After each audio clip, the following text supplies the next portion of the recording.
We are the Blitz and Kick podcast where we talk all things football all the time.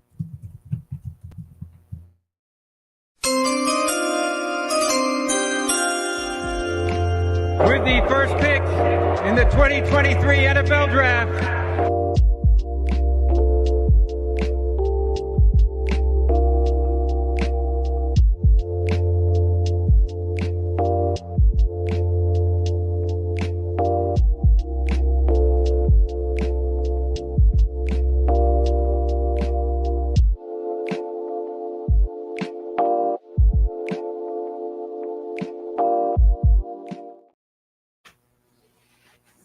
Okay. All right. Go ahead, Kyle. Well, let's start off by saying, hey guys, Senior Bowl just happened, and Shrine Bowl just happened.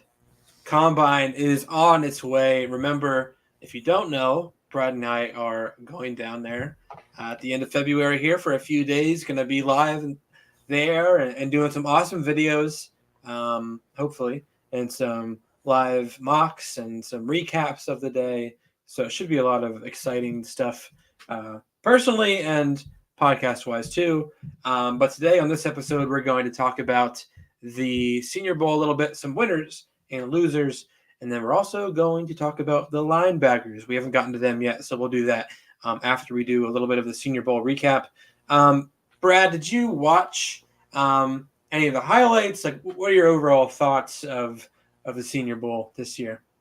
I can't reveal mine. Mine are at the end of the game that we're about to play. Okay. You're welcome to share yours. I just wanted to save mine for dramatic effect. But yes, I did watch the highlights. I watched a little bit of the game. The game itself was all right. Yeah, it was. It wasn't that exciting, TBH. But this year they did have some younger guys in there, some juniors, and it wasn't all seniors, so it probably shouldn't be called the Senior Bowl anymore. But I would say this is probably one of the most talented groups that they've ever had, considering they added those younger guys, and one of the best O-line groups, which we'll talk about here in a bit. So, it wasn't that exciting, but I did watch it, updated and all the practice stuff too, and the highlights and players to watch out for. So, a lot of good players here, but we'll talk about here in a second the ones that kind of won the week and the ones that lost the week. Yep. Because we're going to talk winners and losers, I didn't just want to do a straight list of winners and losers like you're going to see anywhere else. We are going to give you that B&K flavor. We're going to play a game, Kyle. I will be your host this evening, and we're going to play winner or loser. All right. So I'm going to show you players, and you're going to tell me if they were a winner this week or a loser. Guys, if you're watching at home, play along with Kyle. See if you get the same score that he has. Let's have at it, Kyle. You ready? Yep. Awesome. Let's do Cedric Gray. How was his Senior Bowl? Is he a winner or a loser? Reminded me of SpongeBob. Is that what you were doing? Yeah. Loser. Cedric Gray. Kyle has to give us a thumbs up before we can move on. Or a thumbs down, either one. So we can't move on until he thumbs up. It's a thumbs up. Yeah. Nice. Why is Cedric Gray on your winner list? He's been on my radar for a while, and I'm glad I got to see him at the Senior Bowl. And he kind of just showed everything that you wanted to see in a linebacker. He was good in his run fits. He was also really good in coverage too. I mean, he made a lot of plays, got his hands on a lot of footballs. Looked really good in practice, from what I've heard too. I mean, he just looked the part physically. And I think some of the questions maybe were, can he cover? Like, can he extend his long arms? Can he cover in space? Can he run with running backs and tight ends? I think, he showed that pretty well. I've been looking for linebackers, obviously, as an Eagles fan. I want linebackers upon linebackers, and he was one that I've heard a lot about, and I was excited to watch him, and he performed really well on game day. Yeah. That he did. The next person we have up, Sam Hartman. Kyle, is he a winner or a loser? That He's is a loser, correct. no That is doubt. correct. He looked so bad. I contemplated turning off a Senior Bowl because of him. I I mean, think there were he'll be so many. undrafted at this point. I think so. I saw the Eagles met with him, and I'm like, oh dear God, no. He just couldn't give any of his receivers a chance to make a play. I mean, that's so disappointing. I mean, I don't expect you as a quarterback. I don't think the coaches expect you, even if you're a top prospect, even if you're the worst one, whatever. Just give your guys a chance to make a play. I don't really care what your percentage was, or maybe you made the wrong read, or maybe maybe you don't have the biggest arm, whatever. Make the guys, give them an opportunity to make a play. He didn't. Not even close. His completion percentage was terrible. Overthrowing guys, underthrowing guys. There were a number of them where guys were wide open, and he didn't even put it on them. Theo Johnson was screaming wide open. There's like a play action kind of, and the tight end went across the field and then up the sideline, like a really nice play design, kind of like a wheel route on the opposite side of the field and wide open, and Sam Hartman just completely underthrows him. Like, you don't have to gun it and you don't have to throw it short. Just throw it up. There's no one around him, and he couldn't even do that. I don't know if it was jitters. I'm disappointed too because last year at Wake Forest, I thought he had some really nice moments, and I really thought, okay, if he transfers Notre Dame, he gets some some good games, some more awareness for scouts and more awareness for college football fans. Like, he can make a name for himself, and he didn't really at all. And he especially did not here at the Senior Bowl. He was bad, really, really bad. There's going to be chips. It's going to be loud in my mic. Sorry. Brad did not eat. Had a good time, so I apologize. But I wanted to bring good content to you guys, so we're here. Yeah, Sam Hartman's turd. I liked him at Wake Forest. I really did. I thought, here's a kid that could actually drive up the draft boards late, and then he's going to be in a better place than Notre Dame. And honestly, I think you tag a lot of Notre Dame's struggles on Sam Hartman, which is crazy because you could tag a lot of some of their wins on Sam Hartman. He's too inconsistent, I think, to be a high value pick in the draft. Yeah, you got some nice hair, but that's about it. Yeah. Yep.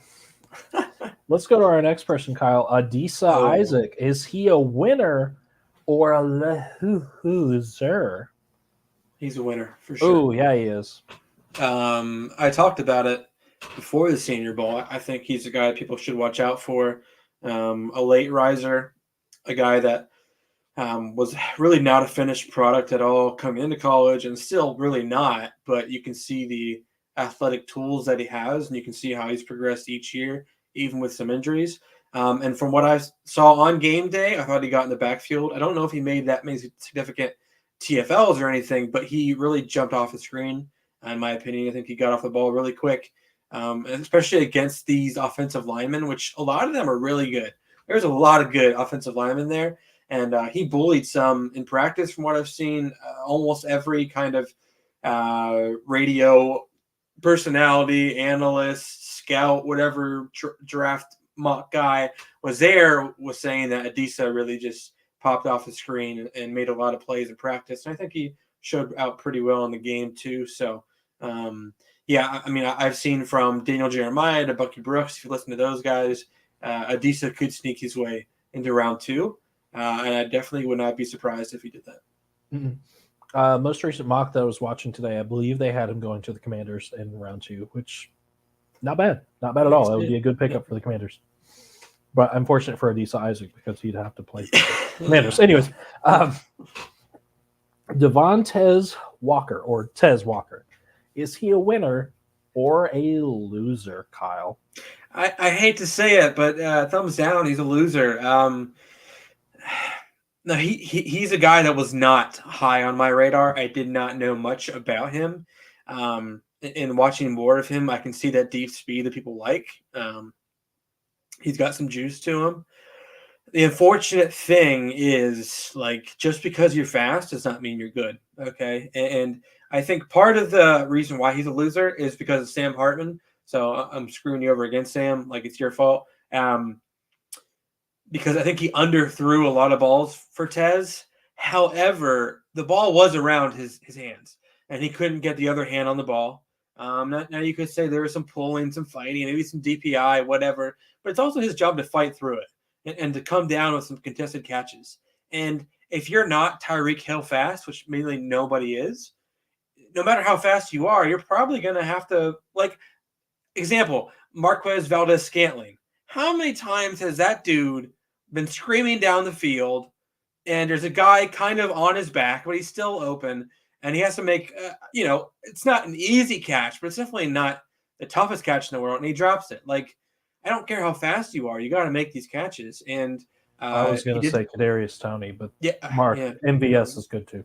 Yeah, Kadarius Toney too. Gosh, he's bad. But in practice too, from what I saw and from what I heard, is that he really could not get open that well. His routes were sloppy. His hands were iffy. So that's scary. Like, can he get better at catching the ball? Absolutely. He can focus on his concentration. He can get better with repetition. Sure. But like, if that's what you're known for, is being a speed demon, and teams like speed, like, they're always going to like it. That scares me though, because you can't just be that. You can't. I mean, even Tyreek Hill is not just fast. He's an incredible route runner. He has really good hands. He's a tough guy to bring down. Like, he's so much more than just speed. So, Tez, I saw that he was in the first round mocks. I didn't see it. At all. I still think he's a good player, and that speed does, strengthen his overall top 100 list, and that'll come out here eventually, our top 100. But I think he's still in that conversation. But I didn't see a first round talent. No, and the thing that concerns me really, Kyle, is he may have a trajectory of high level love in like analysts and stuff like that, but I feel like he's going to be Kayshon Boutte when it comes to draft day. Yeah. A guy that everybody's talking about going early, a guy that everybody talks about having all this raw athletic talent, and then he's going to go around 7. And I feel like if Tez Walker can't impress in any other way at the combine or anything else, he's going to be Kayshon Boutte 2.0. Yeah, I mean, Kayshon, he was a mess. But I would hope NFL teams are starting to, like, get out of this habit where it's just, man, this guy's fast. Okay, like, there's so many more important things than just being fast. Like, look at some of the top receivers in the NFL, like Justin Jefferson. They talked of him as a slot receiver coming out of LSU. And why? Because he was too slow to play outside. Well, he proved you wrong, because he's an incredible route runner. He's physical with his hands. He knows how to get open. He's a great contested catch guy. Like, you don't have to be 4.2 to be a good receiver in the NFL. Like, you need so much more to be successful, unless teams can just scheme you open. And that's not many teams can do that. Like, Rams are pretty good at doing that. That's why you saw Puka take a massive jump. 49ers are pretty good at doing that, but you got to be able to run routes and catch the ball. That's the main thing. And he didn't really do that yet. Let's go Ladd McConkey. This one will be a fun one. Is he a winner or a loser? Unless you changed it, which you might have. I'm going to say he's a winner. I really liked what I saw out of Ladd McConkey. I was thinking about this earlier today. I think it's only going to take one team to fall in love with him. I think it's going to take that one team to be like, okay, I can see him being more than just a slot receiver. Like, I think he's going to be a really good slot receiver. I'd be surprised if he wasn't. But I think it's going to take one team to be like, oh, we think he can play outside too. And then I think he could rise up, shoot up the draft boards, and be a second-round pick kind of guy. I really do. I say he goes to the Panthers, and he's Thielen's replacement for Bryce Young. That'd be nice. I mean, again, like I just talked about, route running and hands, so important. And he showed both of that. He put a lot of corners on skates in practice and in the game. He created a lot of separation in a short amount of time. That's hard to do. That's like Devonta Smith type of stuff, right? That's like Keenan Allen type of stuff, like creating separation, whether it be in the slot where you get some free releases, or even outside where the corner's not jamming you. The ability to win short and win long quickly. And he did that. The production wasn't crazy at Georgia. There were some injuries, right? And they do so much more than just throw the ball. But I think he's one of these guys that could be better in the NFL than he was in college. And I see all the things that you would like in a receiver. I really do. Now the question is like, how fast does he run at the 40? Again, I don't personally really care, but NFL teams probably will. But if he can run anywhere in like the 4.55 range, even 4.58, something like that, that's what you want to see. I guess that's perfect for him. And anything more is just icing on the cake. So I really think he did himself a really good job. Made a lot of money this last weekend, and I think he could go in round 2. Did you talk about his route running at all? Because that was Yeah, pretty impressive. Yeah, just creating separation. He's very detailed in his routes. They talk about like guys being in a phone booth and creating finesse power moves with pass rushers, but I would say the same thing is with receivers. Like how much separation can you create in a phone booth? And he does that really well. He gets open really quick and sets up his routes. It's very detailed. That means a lot. I mean, receivers, you might think they just have to be fast, strong, and catch, right? But there's so much more that goes into it. Being detailed in your routes is so important. I think this guy is definitely going to continue to be that way. And again, I think it only takes one team to be like, okay, we know he's good in the slot, but you know what? Maybe he could be like a Cooper Kupp. And, I think a team's going to do that. They're going to fall in love and be like, this guy can be a number 1. And I think he could rise up the draft boards pretty quickly. For sure. Never mind. I was going to say, next time we watch football together, I want to see where this phone booth is. But anyways, Kalen King. Is he a winner or a loser this past week? Unfortunately, I'm going to say he's a loser. I love Kalen King. If you talked to me about this last year, I mean, I would have put him in the top 15 in mocks, right? Like, I thought he was going to be like, any of these guys could be good for sure, except for Sam Hartman. But these guys could be good. But yeah, his sophomore year was so good. He was so talented. He pressed really well. He saw the ball really well. He was sticky in coverage. He was physical in run stuffing too, attacking the ball. His hands were good. And this year, after that Ohio State game, I just feel like he lost confidence. I think Marvin Harrison Jr. just crushed that man's soul, which he'll do to a lot of people. But I think from what I've seen a little bit this year, but also in the Senior Bowl and in the game, I don't know if he's going to be able to play off coverage. I don't think he's quick enough to do that. He might have to play primarily in a zone kind of team.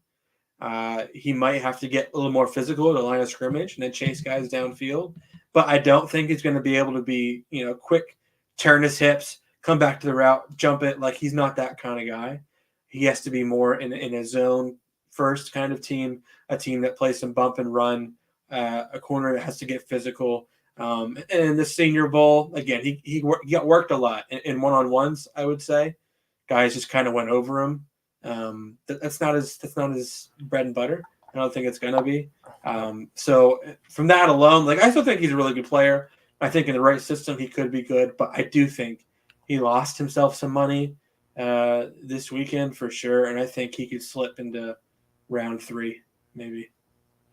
We have a comment from one of our friends at Dynasty Pylon. Yes, we were just talking about that.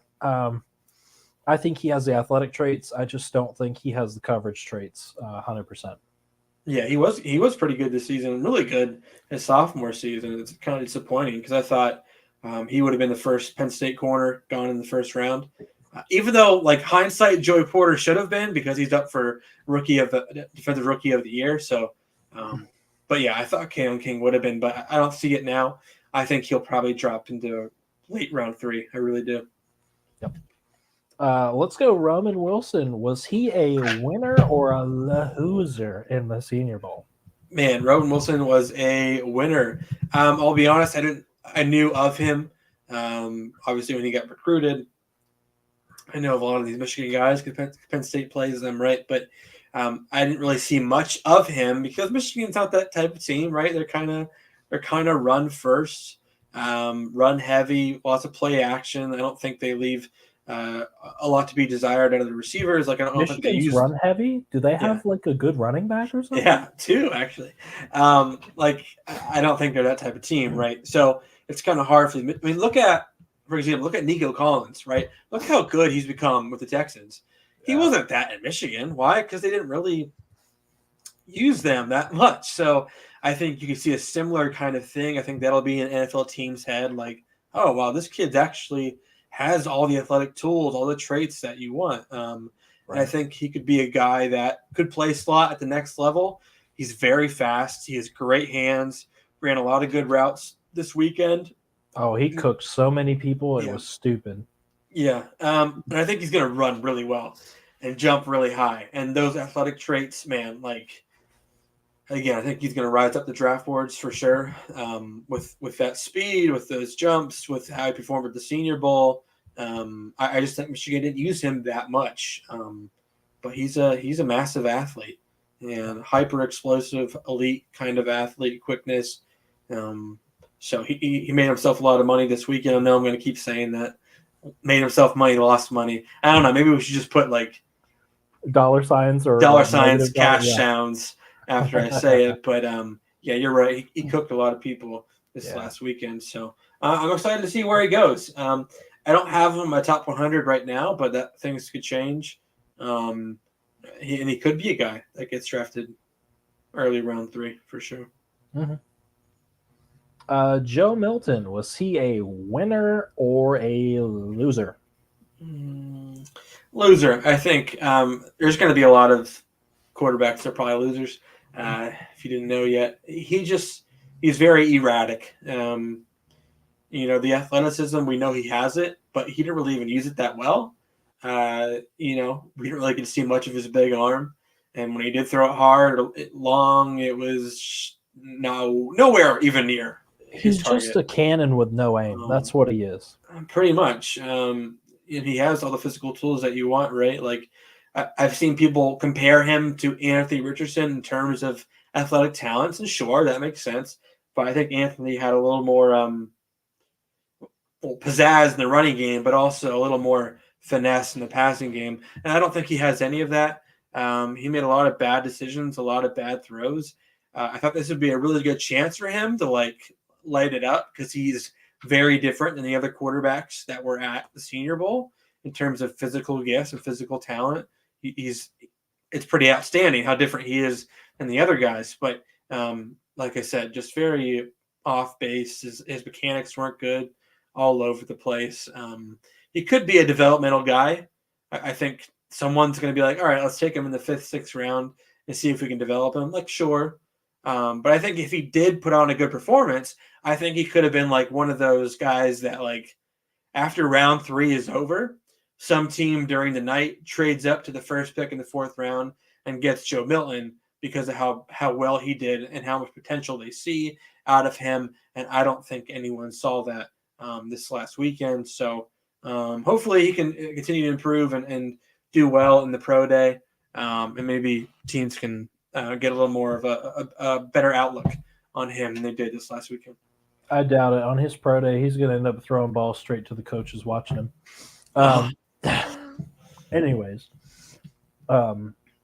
Braden Fisk, winner, loser. What is he, Kyle? Oh, he's a winner for sure. Beyond the switching teams at the last minute, which is a really good move. A lot of teams will like that. You get to switch from one side to the other because the other team had a lot less defensive tackles. Man, he just showed a lot of quickness, a lot of twitch, a lot of athleticism. Again, his height 6'5", like 290, right? That's kind of maybe you're looking at like a 3, a 3-4 kind of 2-gap kind of guy. But I think he showed you that he can get upfield, rush a passer too. I think he's going to shoot up draft boards based on the physical specimen that he is, based on his measurables, his height, weight, speed, and he played really well too against, again, a really good offensive line group in total. So that's hard to do. It's hard to make an impression as a defensive lineman in the Senior Bowl, especially like when you can't blitz, right? There's no blitzing allowed. There's not going to be like many one-on-ones. There's going to be a lot of traffic in there, and he performed well. So. Yeah. Let's go to Michael Penix Jr. Was he a winner or a loser? He's a loser, and here's why. I like Michael Penix. I do. He has a rocket of an arm, right? He knows how to throw people open a little bit. He can throw it down the field. Doesn't have the greatest touch, but I think he can work on that. The trouble with him is his injury history, right? His durability, and that's a big question. He's been injured like 3 years. And if he wants to be a guy where he gets drafted top 15, which some people have talked about, it's possible for him to be that guy. Personally, I don't see it. But if he wanted to do that, I feel like he should have played in the game. Doesn't that's kind of question his durability? Like, okay, on the biggest national stage, you got beat up against Michigan. Like you didn't just look bad, which he did. He looked bad. You got beat up and you looked like you were in pain.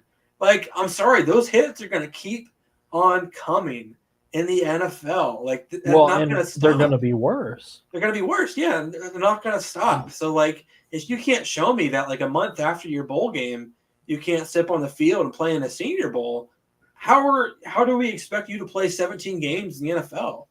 That's not happening. I will say, I think it was a smart move on his part. He's still going to be a loser in my book. I think if he steps on the field and underperforms, but I think he saved some face.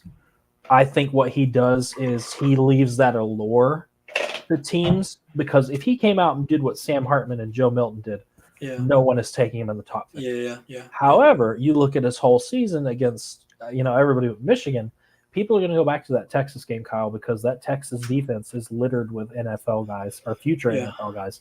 They're going to look at that game and say, we're at pick. I don't know. I can't think of a number. We're a late round pick. Sure, let's pick him up. Let's take a swing on him.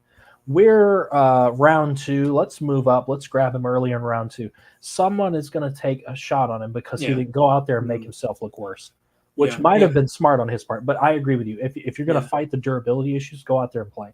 Yeah. So I didn't like that call by Michael Penix. No, I mean, I guess you're right. I think that's a good move on his part. But if I were a team, I would look at that and be like, all right, like, I don't trust your durability and you didn't show me. So, like, why should I draft you early? Right. I'm just saying that's probably how his camp is thinking. Like, let's make sure you stay up here instead of So, Imani Bailey, winner or loser?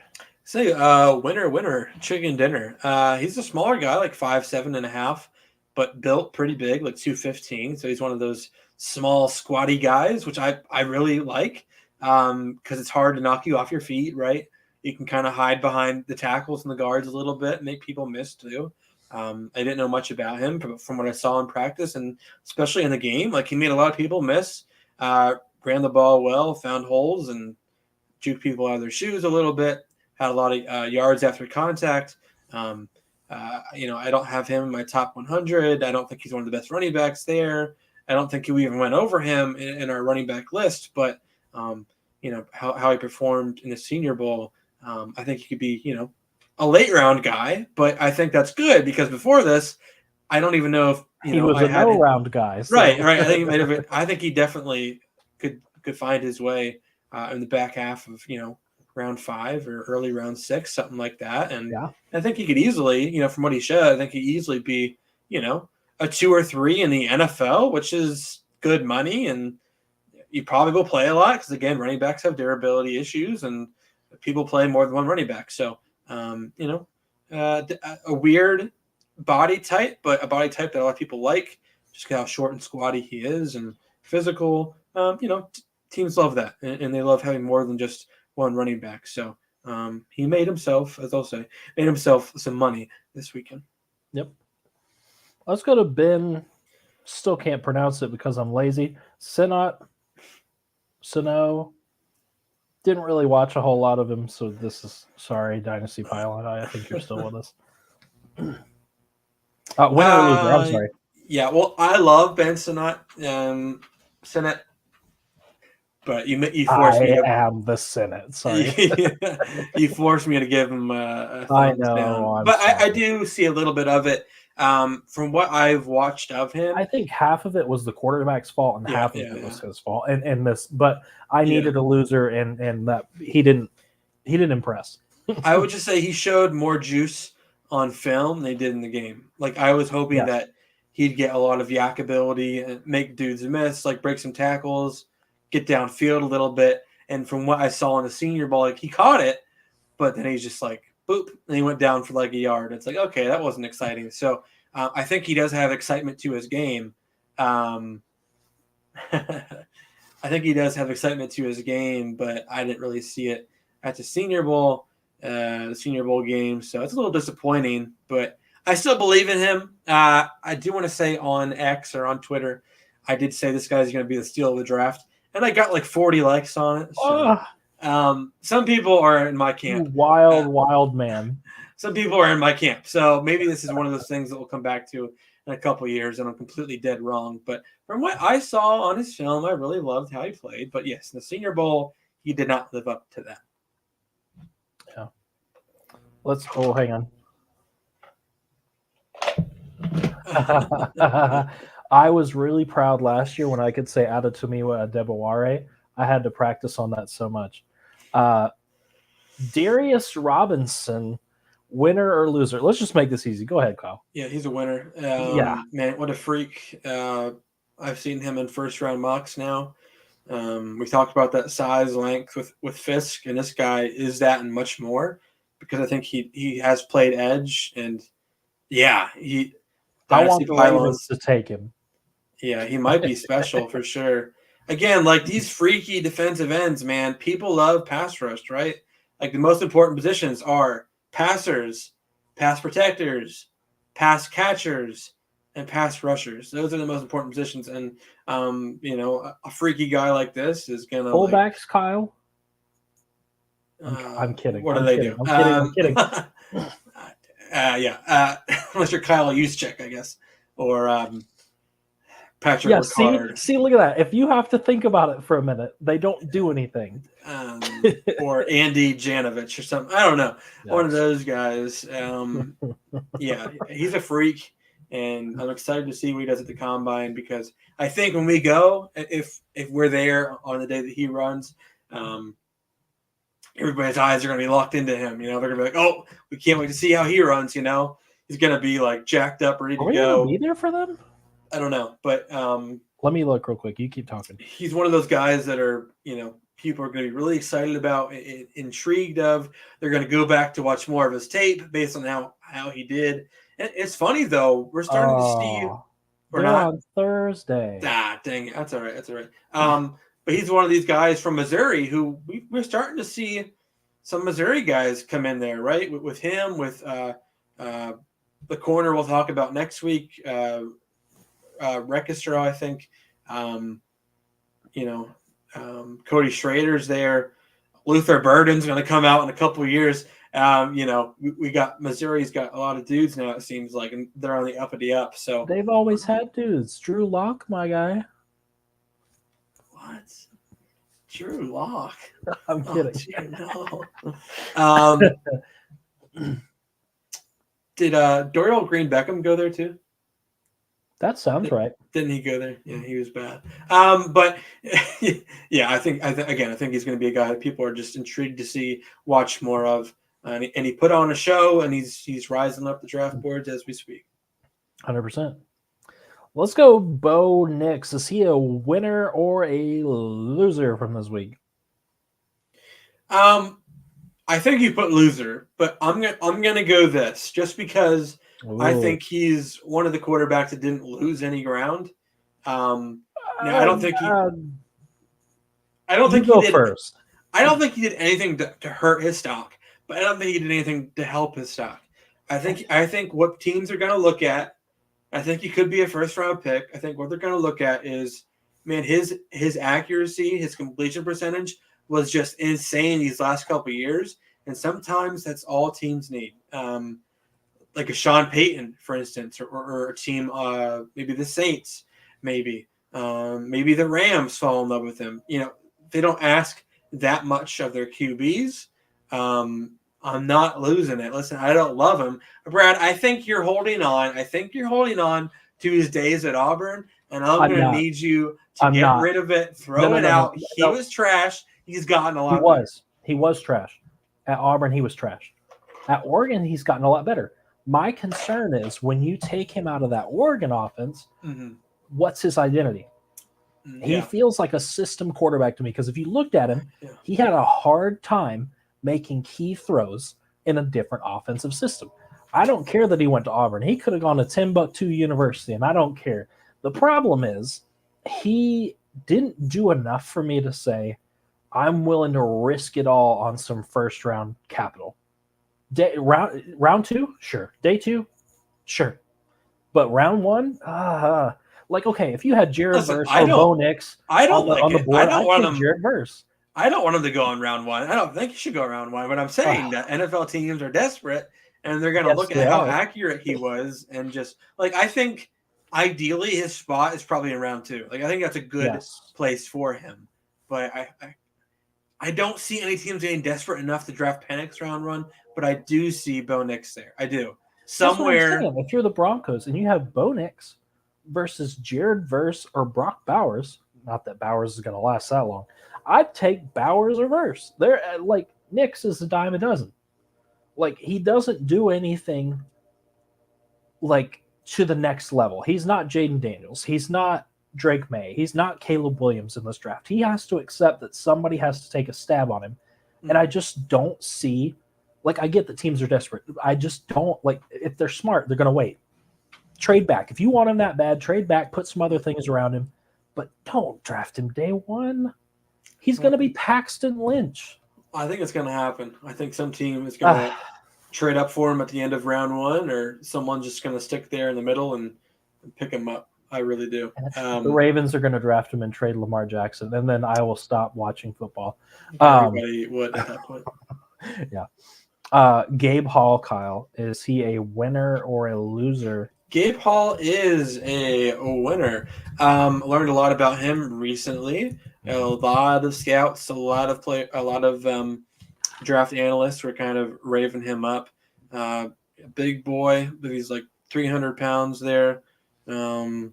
6'5", got great length, great ability.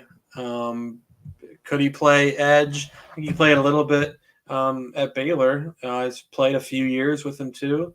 And again, one of these D linemen that's big, that's fast, that's physical. It's a great frame, and could rise up the draft boards as well. He's just built really well, and he's super, super big. I feel like he could be a New England Patriot, a guy that's just, has that motor, has that drive, has that mentality about him. So a guy that I'm going to look more at and watch more of, because I'll be honest, I haven't watched a ton of him. But from what I've seen, from what I've heard, he performed really well. Gabe Hall and Barmore would be pretty decent together, I think. Oh, yeah. Yep. That's a good pick, Patriots. Rasheen Ali, we're stretching a bit here. Is he a winner or a loser? Poor guy, he's a loser. He got hurt, right? So that's unfortunate for him. Which is too bad because his stats were pretty decent. Yeah, I think he could have been one of these guys that Tyjae Spears kind of. Yeah, caught people's eyes. I think he is that type of player. He was just at Marshall, right? You don't get a lot of recognition, a lot of notoriety at Marshall. So I kind of compared him to Matt Forte, kind of a taller running back, but really smooth, good hands too. It's unfortunate, but hey, if you're good, NFL teams will find you. And even if you're hurt, NFL teams will draft you. And if you get healthier, well, then you got a chance to make your money, and especially in preseason, you're going to get a lot of reps. So, so hold out hope for Rasheen Ali. Ali stands. I think he'll be okay. And if he gets healthier, and I don't exactly know the timetable on his injury, but if he can come back and get to the combine or get to his pro day, whatever, just some kind of sign that he's going to be okay. I think he'll get drafted. So. Agreed. Quinyon Mitchell, is he a winner or a loser? I want to say loser just because hopefully somewhere out there in the universe, um, teams will listen to my advice and say that he's a loser. That way he falls to the Eagles. I don't think that's going to happen. So he's a winner. I think now he could have that Devin Witherspoon kind of rise in the draft. Man, again, like it's all about the pass game, right? Like you want corners and physical, long, tall. Came back to Toledo, performed really well. He could have went elsewhere. He shut people down. He's like it's everything you want, right? The only thing that's really holding him back is that he went to Toledo. He went to a smaller school, but I don't think teams care about Or that. that Sauce Gardner. Yeah, for sure. And scouts at this point should be able to see over that. Andrew Voorhees. Yeah, Andrew Voorhees last year he was supposed to be a high draft pick, and he got hurt towards ACL, I believe, at his pro day. So, guys like that, man, they can still get drafted and perform really well. But yeah, I hope so. Everybody's getting old. But yeah, Quinton Mitchell, man, I love him, and I hope he falls to the Eagles. But I have a feeling that he won't. I think he's going to go at 15. I think he's going to go to the Colts. I think he's going to go top 15 somewhere, probably. Yep. It's unfortunate for me. I have one more winner or loser, Kyle, but this time I'll give you an answer. The Senior Bowl, winner or loser? Big loser, Kyle. I kind of want to talk about what Yard Barker had said earlier this week that I sent to you. What do you think about it being a loser while I'm trying to pull that up? I mean, I understand. Like, I think it could be better. I mean, I do always get hyped for it, and it's always a little bit of a disappointment. I think they could do more with it. I think they could make it into a little bit more of a spectacle. I think they could show more live practices. I think they could do, more drills, more live stuff, and like really get to the nitty and gritty. Put them into more like drill type of stuff. Like, you know how the Pro Bowl does with Pro Bowl players? Maybe not to that extreme effect, but I think it would be nice to see more of these guys, more of their personality, more of their athletic ability. I really do. Like, I know Combine tests a lot of that, but not all these guys will go to the Combine. And not all these guys will be able to see their personality at the Combine, or we don't get to see their interviews. Only teams do. Like, I think it would be fun to see more of these guys because this is like a thanks, Pylon. Have a good night. Hey, thanks, man. Yeah, Dynasty Leagues. Well, we are in a Dynasty League. Yes, we are. Yes, we are. It's fun stuff. I just think it'd be more of a spectacle if you could do that, right? Like, I don't know if you remember, Brad, but there used to be these shows on ESPN where they would have these college all-star kind of guys, maybe not always all-stars, but, kind of famous college football players, a senior, they're coming out, they're graduating, they're going to the draft, and they come in like a skills kind of competition, a skills show. Like, I think if they could do more of that and show more of these guys' athleticism and personality, I think it'd be more fun. Like, it's a big event. We can make it bigger. Like, I'm sure these guys love to have fun. Yeah. They love football. They're there. So, like, let's do a little bit more of that, right? Let's get a little more excitement going because it's such a short game.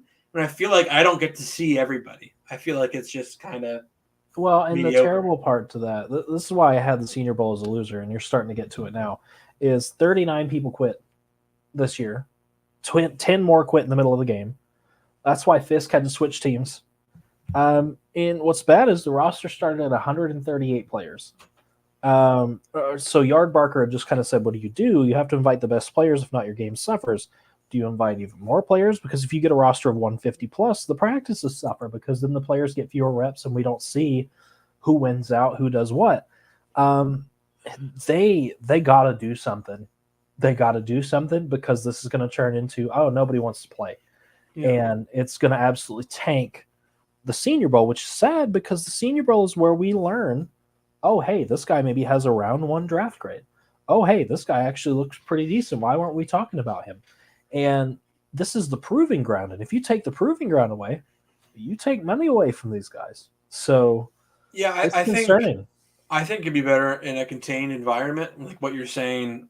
Like 150 is too much for sure.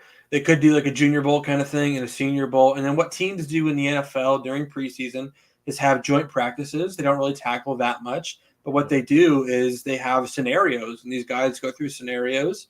It could be like 4th and goal. It could be 1st and goal. It could be a 2-minute drill. It could be like there's so many different scenarios in the NFL that like if you want to see this as a scout, what all these guys can do, and let's see what they can all do. Let's put them in different scenarios. Let's put them in different coverages. Let's put them in different positions. Like let's get all these scenarios out of the way. That way we can kind of control our environment a little bit and like see what all they can do.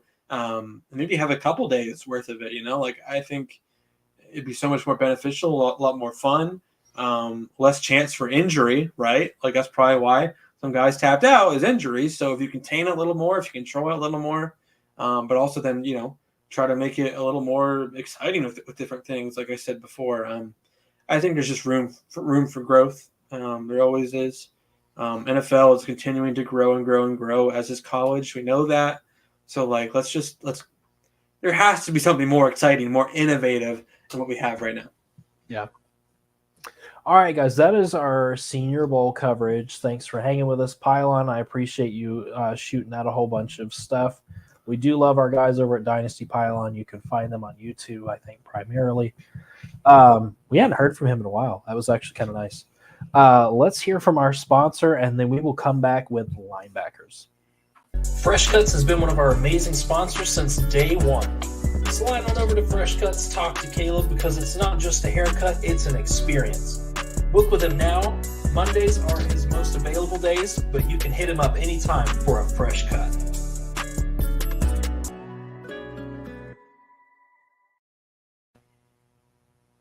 Cool. Welcome to our Dawn of the Draft show, which we already had, but I just like it better when we're talking about prospects. Kyle, let's start things off with a bang. Probably the scariest linebacker. What did I say to you when I was watching this film? Like, I think I called him a bullet train. Yeah, he's a bullet. He's fast. He explodes, makes splash plays, violent. Adrian Cooper, Compton, Jerome Baker from the Dolphins. Now I want you guys to see if you can find a little bit of a commonality between these 7 linebackers that we're covering. See if you can find out what it is. Brad, I'm not sure if you found out. You probably did. I laughed a lot when I did. So best fits, Eagles, Buccaneers. He's got great speed, carry backs, tight ends he can cover. He might not wrap up as well as you want him to, but man, does he shoot gaps? Does he explode? He's strong. He's big. He has room to get bigger. I think he's a number 1 linebacker in this draft. Again, linebackers probably don't go round 1 that often, but if there's anybody to go round 1, I think it would be him. Hopefully the Eagles get him. Yeah.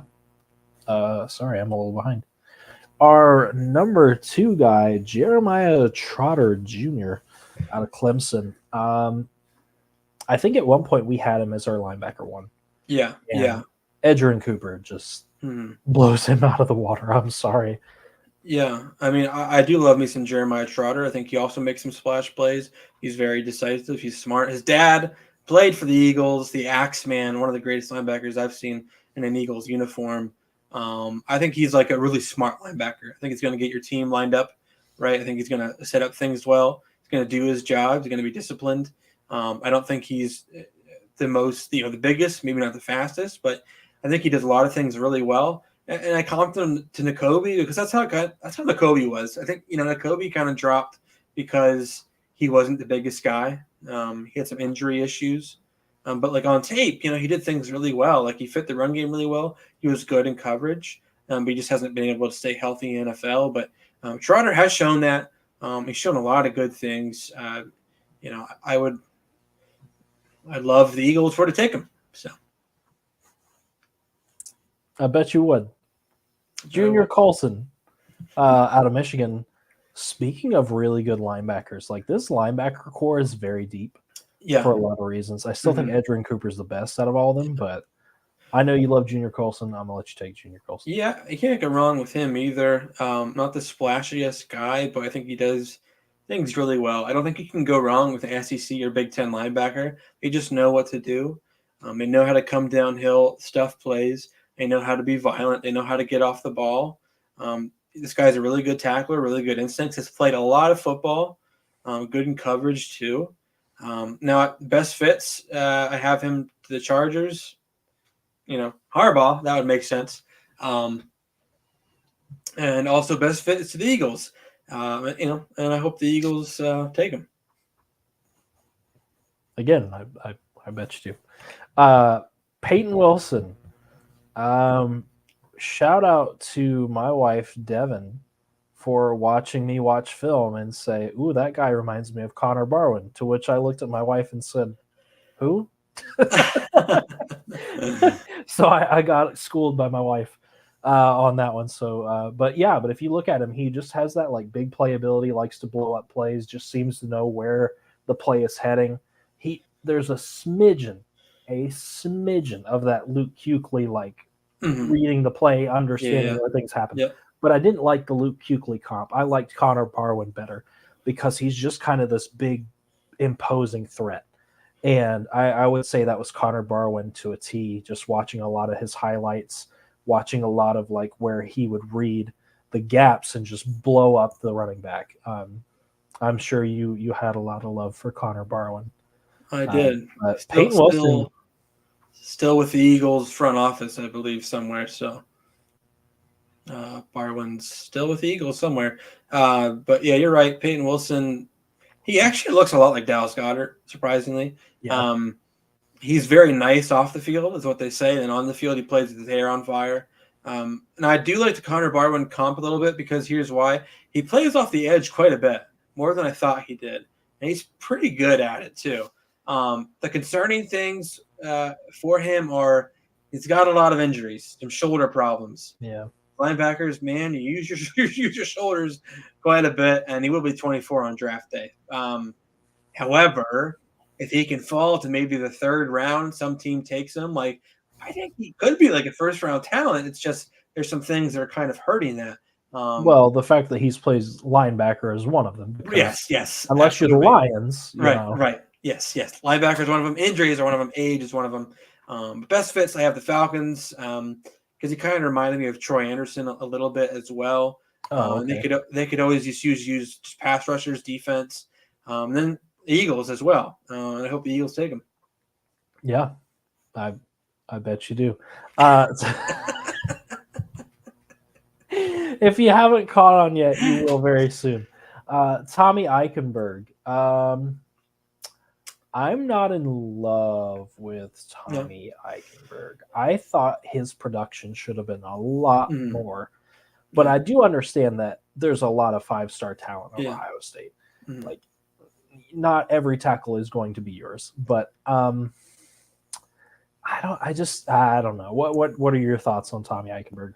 Again, Big Ten linebacker, knows his role, knows what he's supposed to do. He's reliable. He run fits well. He gets downhill fast. Good blitzer. He's tough. He's big. He's physical. I think he could play MLB at the next level. He reminds me a little bit of a Bills kind of linebacker. Look like a Matt middle Milano. Linebacker. Oh my gosh! You said MLB. I was like, why is he going to go play baseball? Yeah, maybe he could do that. I don't know. But Paul Posluszny is my comp for him. Former Penn State guy.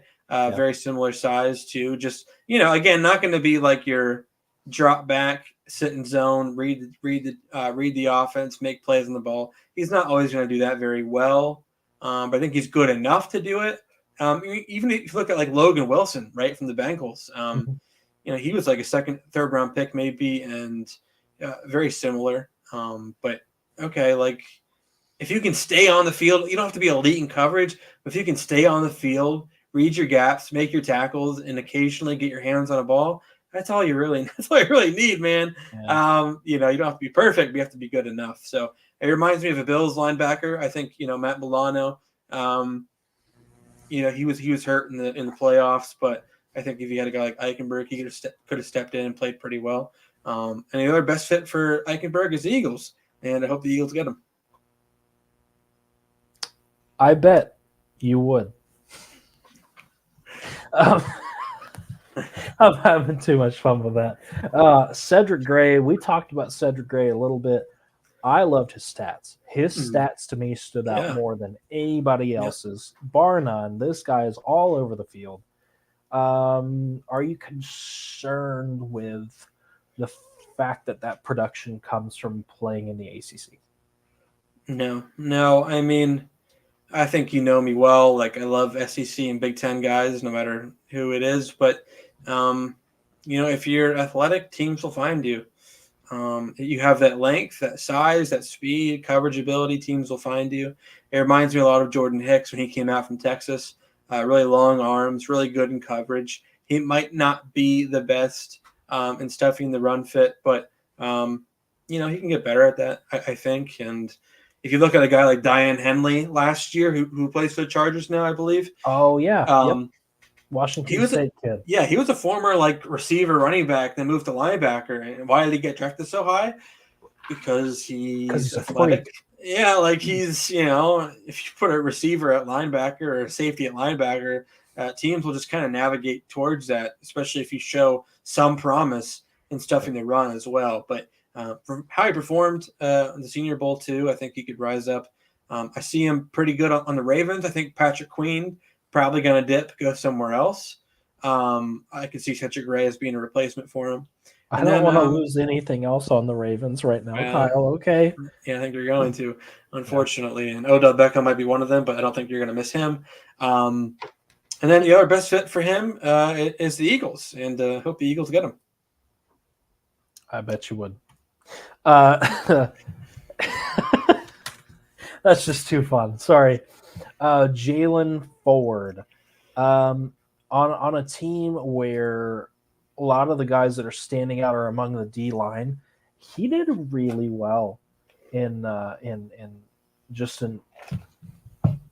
I hate this when this happens, when my brain just goes. He did really well in coverage. Kind of good as a pass rusher as well. Kind of slotted into that edge build a little bit. A little bit, yeah. I like him. I think he should be higher on this list, but unfortunately, he's just in a list of guys that are just really great. Mm-hmm. What stood out to you about Jalen Ford, other than where you'd like him to go? He's a good tackler, got good speed. He's played a lot of games. I believe he's played all 4 years. I think with a team like Texas, with a team that makes runs like they did, like Michigan did, I think it's common to see that if there's a few guys drafted on Texas's defense or offense, a few more will follow. Just because, I think you just see that. I think you see that a lot. I think that'll happen with Michigan guys too. When you have semi-successful programs who have a good year, sometimes guys just, they see more of you and they're like, oh, I kind of like that about him. Oh, they're looking at one guy and they see someone else. I think that's going to happen with Jalen Ford. I think you'll have scouts that'll go, well, I was looking at Tavondre Sweat, but I saw Jalen Ford over there doing pretty well. Or I was, looking at this guy, but I saw. So I think he's that kind of guy. A little bigger, a little, maybe not the quickest guy, but I think he's a guy that could step in and, be one of those players like the Rams get. I have a best fit to the Rams just because they have drafted guys in the past like Byron Young, like Kobe Turner, guys that they draft in like the 3rd, 4th round, and somehow they just they go under the radar and they produce for them. So I think he's that kind of pick, like under the radar guy that could play right away and play well. Because again, he's very experienced, and you need that at the linebacker position. And the other best fit for him is the Philadelphia Eagles, and I hope the Eagles get him. So.